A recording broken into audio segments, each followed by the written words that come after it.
Olá pessoal, então capítulo 3, verso 17. Yastvat maratirevasyat atmatriptascha manava atmanivacha samtushtas tasya karyam na vidyate.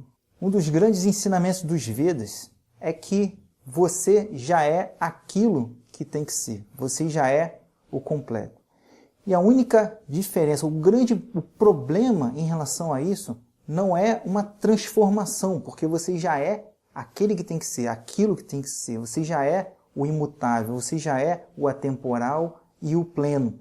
Então, o grande problema é a falta de reconhecimento desse estado. Existe um problema fundamental com relação à identidade.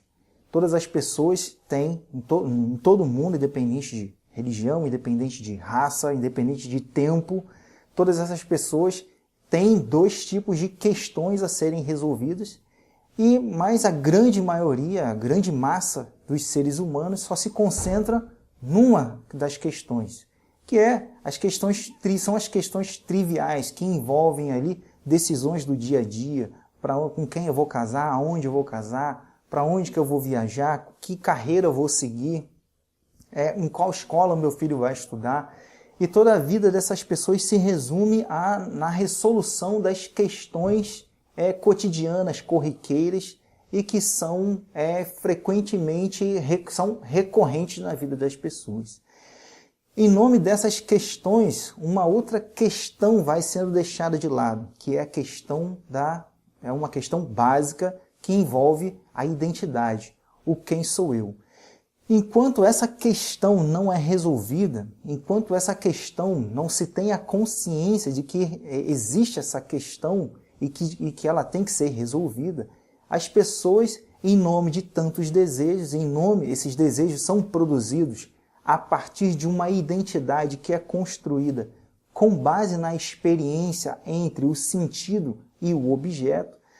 Então a pessoa vai moldando uma ideia de eu, e essa ideia de eu ela é mutável, ela é incompleta, e que todos os indivíduos tentam satisfazer, tentam completar através da ação em nome do resultado daquela ação. Então essas pessoas cujo problema essencial não foi resolvido, elas vão se deter na busca pelos objetos do mundo, em nome de uma felicidade que corresponde a um objeto. O objeto é o símbolo da suficiência, o objeto é o símbolo da segurança e do bem-estar. Então, em nome desses objetos que simbolizam todas essas coisas que vêm a mim como acréscimo, eu faço diferentes ações. Então, diferentes ações que eu faço para determinados devas em nome de objetos. Então, essas pessoas, elas acessam a literatura védica, na parte do Karma Kanda, onde existem ali descrições de centenas de milhares de rituais, e elas então se detêm na ritualística para que possam ser alcançados todos aqueles objetos que o mundo tem reservado para aqueles que atrás dele vão. Existe um outro tipo de pessoa que não está mais vinculada à busca da felicidade como um objeto. A felicidade para essas pessoas não é um objeto. A felicidade para essas pessoas não é uma experiência. A felicidade para essas pessoas não está dentro do tempo e não está fora delas. Eles descobriram a felicidade como algo inerente à própria identidade. E essa é a grande mensagem dos Vedas, que você já é aquilo que tanto você buscava. Então, qual é o problema? Qual é o problema, então, para que existe todo esse yoga, para que existe todo esse conhecimento? Esse conhecimento e essa prática de yoga ela não visa transformar você em alguma coisa, mas ele visa capacitar a mente para reconhecer aquilo que sempre foi. E no momento em que é reconhecida a natureza daquilo que sempre é e sempre vai ser, então é chamado de Samadhi. É quando eu tenho uma percepção expandida sobre a minha própria natureza. E nesse momento, então, existe a liberação. Uma pessoa, ela vai alcançar essa percepção completa ainda em vida, ainda vivendo nesse mundo. Então ela vai se deter nas diferentes ações, da mesma forma que todas as outras pessoas que estão atrás dos objetos. Só que existe uma grande diferença entre aquele que faz a ação buscando o resultado como um meio de acréscimo e aquele que faz a ação tendo a consciência de que já é o completo. A ação é a mesma, mas a motivação por detrás, a consciência por detrás de ambas as ações é diferente. Então, nos versos passados, Krishna falou sobre a pessoa que olha para o mundo e vê o mundo como fonte de prazer, como vê os objetos do mundo como elementos para a sua felicidade, elementos de incremento para a sua felicidade. Agora ele está falando de uma outra pessoa que reconheceu a completude em si mesma.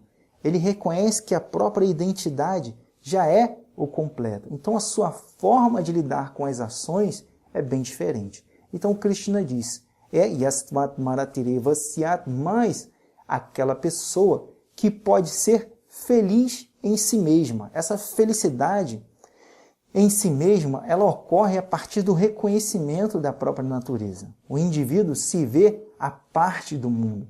Ele se vê além do tempo, além das características da matéria. Ele não se vê como aquele que ganha atributos e aquele que perde atributos, aquele que faz parte de algum ciclo. Todos esses ciclos, todo esse ganho e perda de atributos, isso corresponde para Prakriti, a natureza material, e o meu corpo faz parte da natureza material. Então é natural que ele ascenda e descenda, que ele tenha um início e tenha um fim.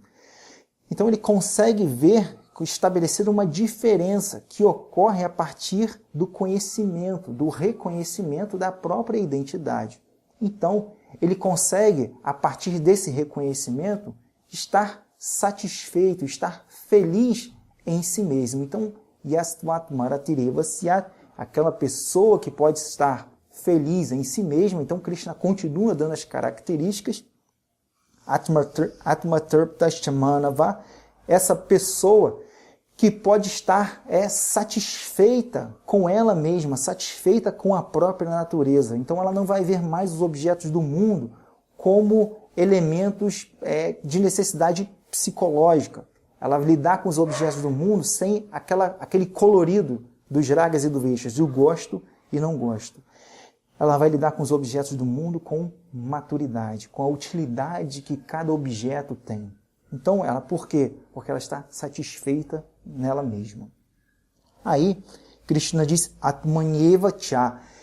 E também essa pessoa, ela está Atmani, ela está Atmani Eva, ela está somente situada no eu, ela está situada em si mesma. Isso quer dizer que todas as ações que você pratica no mundo, todos os desejos que você produz, todo o planejamento que você faz para a sua vida, a direção que você dá para as suas ações e para o seu esforço, depende da ideia que você tem de si mesmo.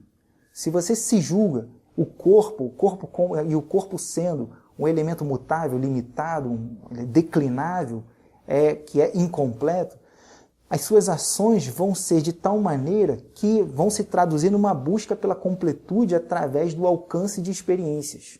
Então, mas uma pessoa que reconhece essa completude em si mesma, o que ela faz?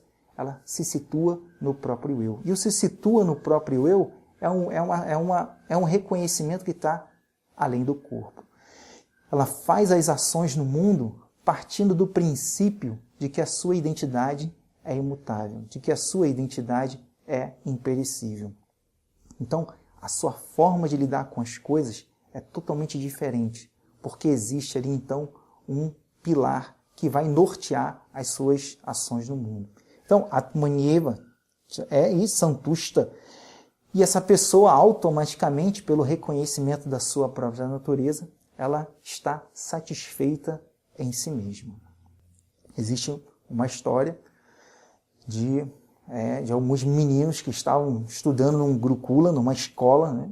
E o mestre acabou as aulas mais cedo e chama o mais velho da turma e fala para ele, olha, eu acabei mais cedo, vocês podem sair mais cedo aqui e podem dar um passeio, vão tomar banho no lago e lá vocês se divertem. Então, o mestre chega e fala, então vão lá, brinca um pouco, aproveita aí o resto do dia de folga, mas uma coisa, a responsabilidade sobre todos os outros meninos está com você. Então, tome muito cuidado, porque qualquer coisa que aconteça de errado, eu vou cobrar de você. Então, você é o responsável por todos eles. Então, foi lá o maiorzinho, conduzindo todas as crianças, e ele falou, olha, são 10 meninos que tem aqui comigo. Então, ele foi até o lago e lá tomaram banho, brincaram, subiram na árvore, comeram fruta e descansaram, dormiram. Então chegou uma hora que o menino ia contar todos esses garotos.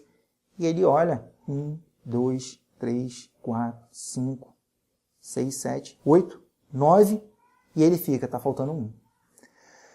Porque são 10, e eu só contei 9. Então ele entra em desespero, porque ele fala, onde é que está esse menino que eu não encontro? Procura de um lado, procura do outro, grita daqui, grita dali, e não encontra o menino.